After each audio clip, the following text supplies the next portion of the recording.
Hello, my name is Jose. We came onto this block right here in 1969. My dad used to work in the hardware store right next door, and I remember when Adela first came and took over the restaurant. There were two owners before. One was, used to be called Carmencita, owned by Frank. The other person, I can't remember the name, but they moved from that spot, and I remember this family, because me being an Afro brother, this was an Afro family. I was like, wow, I've never seen so many Afro Boricuas in one place at one time.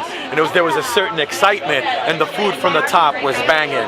So we grew up on this food. I still gather with my friends. I live in Sunset Park, Brooklyn. When I meet folks and we're trying to discuss business, I bring them here for mofongos, for food. So this is a place to be saved. If this thing goes down, that's funeral for the Lower East Side. Is it a thing with the rent? Yeah, my understanding is that they raised it 200%. Come on. Come on. The lack of compassion. The lack of anything in this country. So I'm here from Sunset Park, Brooklyn, to support, to give respect, and to be here and to show my love to this place, Adela's. If you've never eaten here, it is still as good as it was when they first came here. Still as good.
On this for many months. We'll be here to give you all the technical legal updates. You know, I say how I interpret it, but full disclosure, I'm not a lawyer. But basically anyone, even if you're not a lawyer, who reads these documents, it's pretty clear. Just to summarize, I could summarize in my not lawyerly way, but from my understanding is that the appellate court issued a TRO, and the appellate court did throw out that appeal. But then following that, our lawyers filed an appeal in the New York State Court of Appeals, and the New York State Court of Appeals upheld the TRO by issuing a stay. And that's this document here. It's a very short document, and if you read it, it seems pretty obvious. And that's why the city did stop work. For one day, the city did stop work because it's very clear. This is something. Sure. This is Fran. So until the lawyers get here to give us the official lawyer press conference update to the press, let's just all speak out and say why we're here. So this is Fran. Hi, thank you. The machines, they just finished their break. They started again. We have to tell them. Okay. All right. Stop what you're doing immediately. You are committing a crime. Stop what you're doing immediately. You are committing a crime. You are in contempt of court. Stop what you're doing immediately.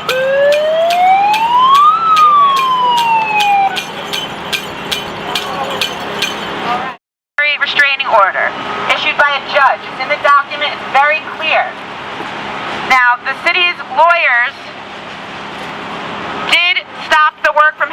for about 1 day. And then after that 1 day, they decided to take a risk of being held in contempt and instructed the DDC to issue a false document. And in that false document that we have currently a copy of, it says that the TRO was lifted, which is incorrect.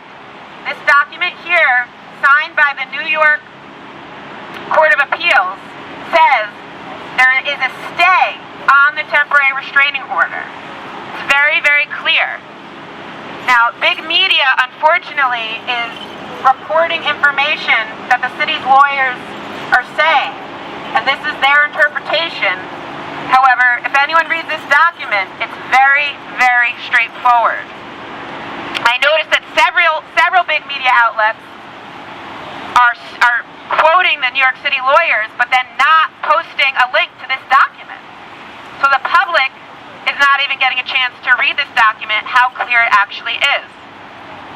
I want to talk about the New York Times. Anybody know Michael Kimmelman? Anybody know the journalist Michael Kimmelman? Well, he had a big article about East River Park, and the main person that he wrote about was Nancy Ortiz, who has a history of being a tenant leader who is paid by New York City. So Nancy Ortiz has a history of being paid by New York City, and in that article, Michael Kimmelman, it's obvious that his motivation is not to protect the community. And it's obvious that his motivation comes from where he's getting his funding. The article in the Times, that was on the front page of the Times, the day before they started cutting down these trees. Talk about timing to have a front page article about East River Park. The day before they started cutting down those trees. Actually, you can't see them now because they've been cut down, but if you look through the fence. Michael Kimmelman's first article in his new nonprofit initiative called Headway is funded by the Ford Foundation. It is directly funded by the Ford Foundation. Jamie Torres Springer, the commissioner of the DDC who pushed this project through, his wife sits on the Ford Foundation that authorizes funding. Jamie Torres Springer's wife is on the Ford Foundation that funds Michael Kimmelman, who wrote that article as his first project of Headway. It's a project by the Times called Headway. No journalist has discussed this. No journalist will take the time and sit down. I'm not an investigative reporter, if you couldn't tell, and I'm not a lawyer. But I'm a New Yorker, and I'm not an idiot. And we desperately need journalists who will do some work, a little bit of work. Do a little bit of work. Look at Jamie Torres Springer. Look at him.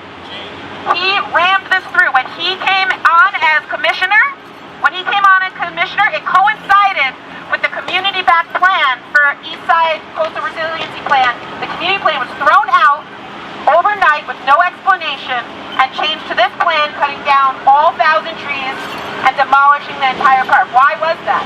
Because Jamie Torres Springer is part of HR&A. Has anyone looked at that?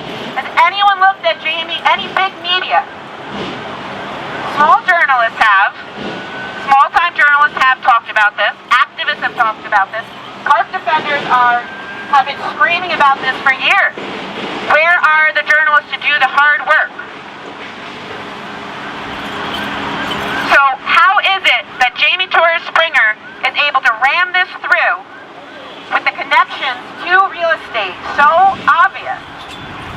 His partner, his wife's connections to HR&A so obvious. And Kimmelman of the New York Times placing an article that is a total piece. He is a tool of the city.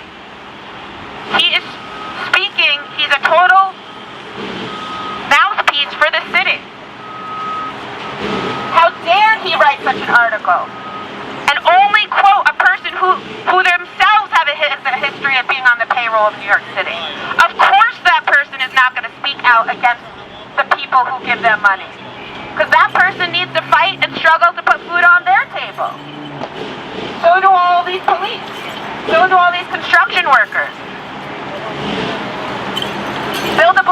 ramming this through.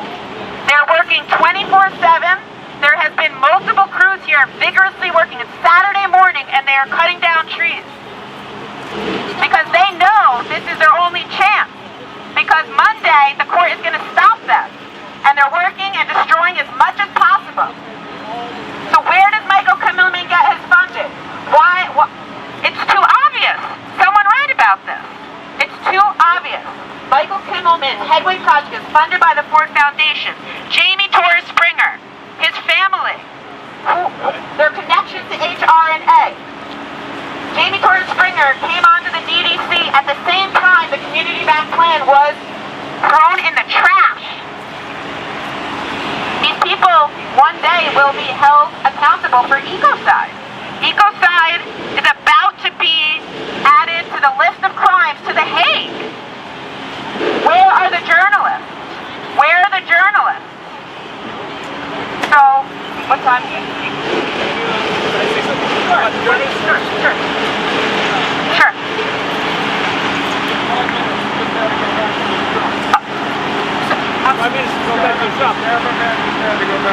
Okay, you want to wait 5 minutes? Sure. We will wait 5 minutes and our lawyer is here, Catherine Freed, but we could wait 5 minutes for the official thing to start for it. Sure. Just let me know when you're back and we'll start officially. And I talk to you, Tom. And so we'll continue the community speak out. We're going to continue the community speak out. Everybody take turns. We're going to wait a few minutes for some of the news people to set up their equipment and then Catherine will talk. But until the official lawyer update, let's keep our community speak out going. And this is Tonto, a great park defender and now friend.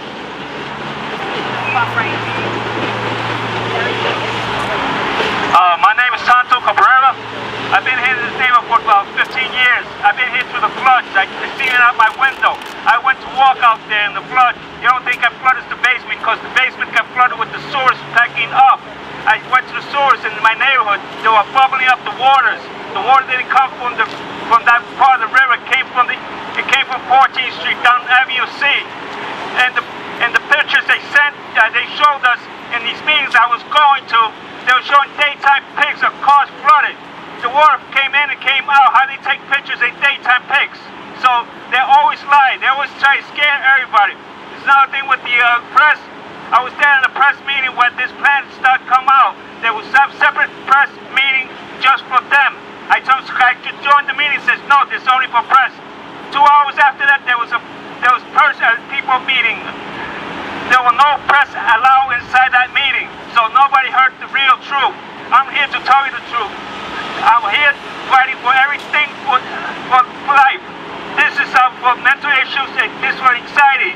We use this park when the virus was over here. We couldn't go no place, so we had our park to go to. This park was so happy to see people again. I'm just saying to you, they're just trying to take this park away to make it flat and take it away from us. And this one thing else, Silverman, I tried to tweet him. I said, I never seen you in a meeting. I never seen your face there. So don't say that you went to every single meeting that you went to, because I did. I did before Sandy. There was called Blue Wave Project. I never seen him there. So that's one thing. He's a big liar. He said he would see the water coming out of the river, whatever. But he's a big liar. I would try to contact me so we could talk. He never contacted me back. The only thing is, if you check out all his speech, he says, oh, I'm getting a lot of attention now. So that's what he wants, a lot of attention. Thank you. All right. Following up on what Tano said, my name's Gay and he's a village resident for a long time. Can you hear me now? Yeah. All right, great. What he said about Hurricane Sandy is exactly correct. On 8 o'clock in the morning, I was at the river with my wife at 20th Street and Avenue C, right where the seawall comes in. The water was at the seawall, coming over the seawall at 8 o'clock in the morning from north of where this project is envisioned for, from 20th Street. And the water did come down from what they call Turtle Bay. It flooded there. It didn't flood here. It flooded down from the north, just north of us. And so this project, where they want to build this massive wall and development, will end before the spot where the water actually flooded during Hurricane Sandy. So if they care about the potential of flooding from a storm like Sandy, then the wall needs to be built from 14th Street up to 34th Street because that's actually the lowest part. So Tano is 100% correct. And I want to also add another thing. Everyone knows the Statue of Liberty. It was dedicated in 1886. I found pictures on the web from the 19th century, 1891, that show the Statue of Liberty sitting in New York Harbor. Well, the Statue of Liberty has been controlled by the federal government for decades and decades as the National Park Service. No one is talking about the Statue of Liberty being in danger from rising sea level, and the Park Service has never asked for a nickel to either build a seawall or change the height of any of the piers for all the tourist boats that go to the Statue of Liberty. So if they're using sea level rise as a pretense for the destruction of this park and this real estate development that they're trying to ramp through, then I say to you, look at the Statue of Liberty. It's the most famous icon of New York, our icon of freedom. And it sits there, as it has since 1886, I believe, day in and day out, not threatened by the ocean. As a matter of fact, the footings they created then seem to be just fine now because I don't believe they're doing any construction over at the Statue of Liberty. And also, if you look across the river at Williamsburg, you'll notice that there's no seawall going in at Williamsburg. And there's no seawall going in at Dumbo. Thank you. All right, thank you. So we have... So this is Wendy Brower, who's a fantastic, amazing park defender and a very important long-time community member. So here's Wendy. Hi everybody, can you hear me? Good, good, good. I'm the first woman married on the Statue of Liberty. That was 40 years ago. I love that monument. No, it's not going anywhere. I'll hold it closer. Thank you. Okay, so I want to just say plants protect people. Some people are raising the false dichotomy of plants versus people, but that is incorrect. Plants help people. Our number one threat from climate change is not sea level rise, it's heat. Yeah. Heat is what these trees protect us from. We're losing 1,000 mature trees right across from where 9,000 people live. They're going to be the first affected, maybe even this summer, and it's going to happen every single summer. Today is what day? Who knows? December 11th. What is the temperature? Is it 60, 65? Are we breaking yet another record? Winters are also going to be heating up, as we're already seeing, faster and faster. So don't undercut heat as a primary climate killer for our community. This is throwing flame on the fire, or fuel on the fire, right? We have no more filters. So these 50 million cars that are on the FDR are unfiltered. It's affecting people's hearts, brains, and lungs, their whole lives. This is our whole community. And I want to underscore what the last person was saying about the flooding in the East Village along Avenue C and B. Many of the places flooded were affordable housing that are HDFCs. They are and Mitchell Lamas. These are not covered by the same federal rules that protect the NYCHA buildings that are already getting FEMA, resiliency, and repairs. Just walk over to Baruch, and what you'll not see is the nearly 300 mature trees they cut down just over there. You will see most of their green space is cordoned off. It's been that way since 2019. Now they're losing their backyards. Our community has the lowest rate of activity, the very high rate of COVID, very high rate of asthma and other air issues.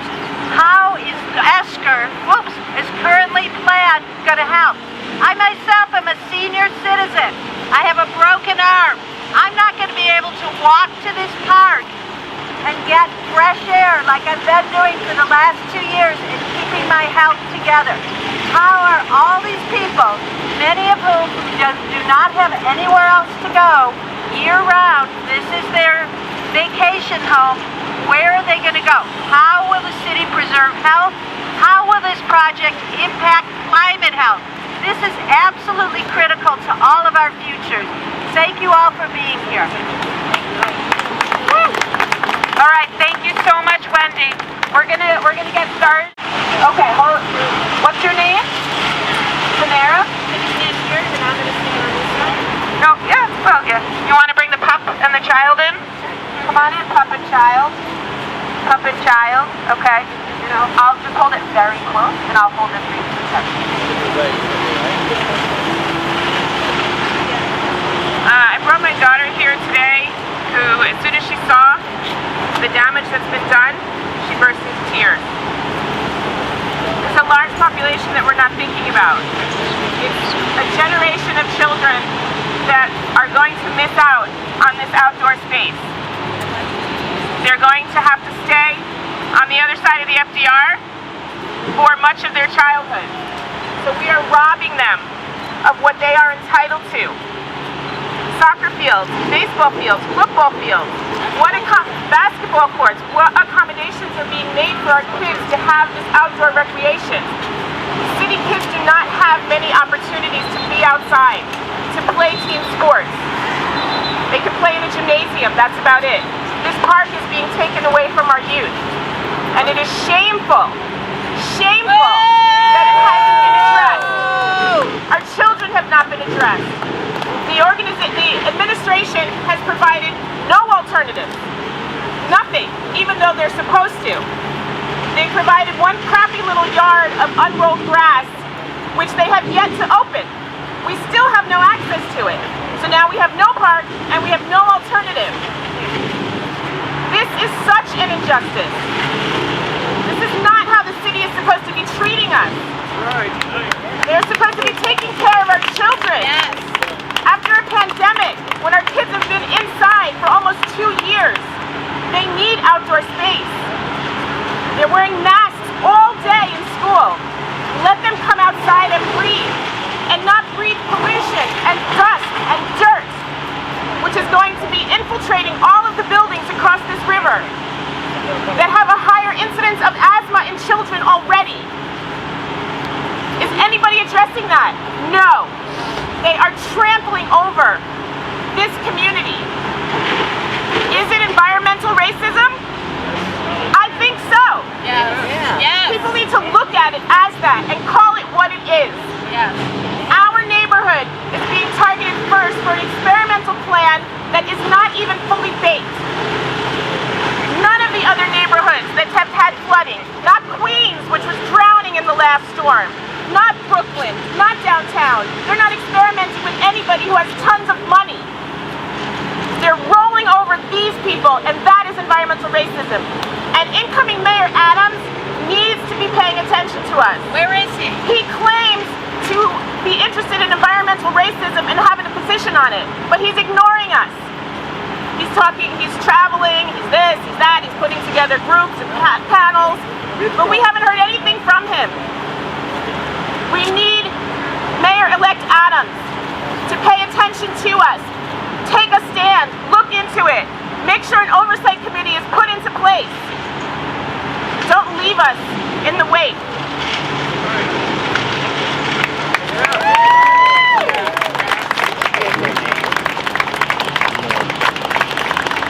Thank you, Sarah. Thank you so much.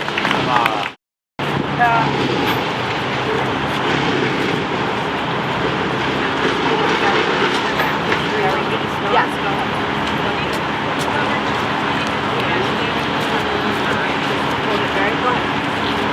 All right, good morning. Yeah. Sorry, I've been up since 5:30 this morning calling the police department and anyone else I can think to get out here to try and stop this destruction. My name is Catherine Freed. I'm of counsel to the East River Park Action Association, and to my left is the lead counsel on this. So the city has told us, and the police department told me, that they were informed that the TRO, the temporary restraining order that we thought we had from the Court of Appeals, the highest court in the state of New York, that said they had to stop construction, they decided that was a mistake.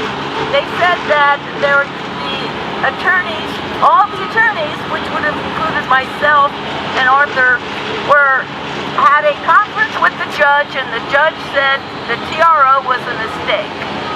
So that's why the police will let the construction in, and why they literally come in like gangbusters and just bulldoze everything they could get to. And they are in violation of an order from the highest court in the state. I don't know, you want to go?